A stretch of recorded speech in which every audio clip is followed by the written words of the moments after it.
This is the query I received from quite a few customers. Steady returns from a high dividend yield InvIT opportunity, PG InvIT.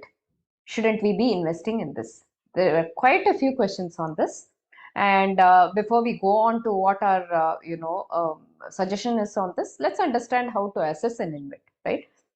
When it comes to InvITs, as you might know, they have to distribute 90% of their net distributable cash flow as dividends or interest or whatever. There can be different components.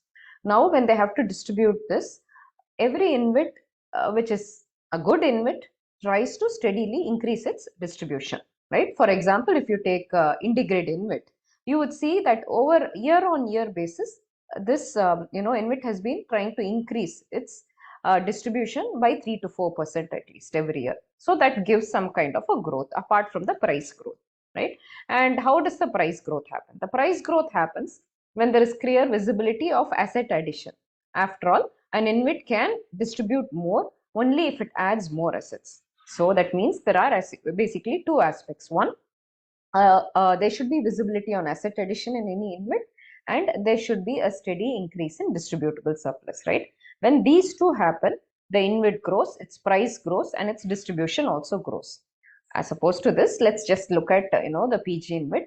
We have not seen any clear visibility on asset addition, although much is talked about the kind of opportunities that is scouting for.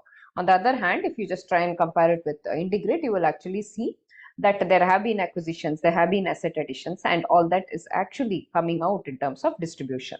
Whereas in the case of PG InvIT, distribution has remained steady at rupees 3 for several quarters now. So if you have the guidance is at rupees 12 per year at a price of close to 100 now, obviously the pre-tax dividend yield will look quite high. The yield will look quite high, but that does not mean this yield is going to be steady. The yield has come out because of the suppressed denominator, which is the price. Now this can change anytime, right? So this is the factor that you need to consider before thinking an InvIT can give you steady returns.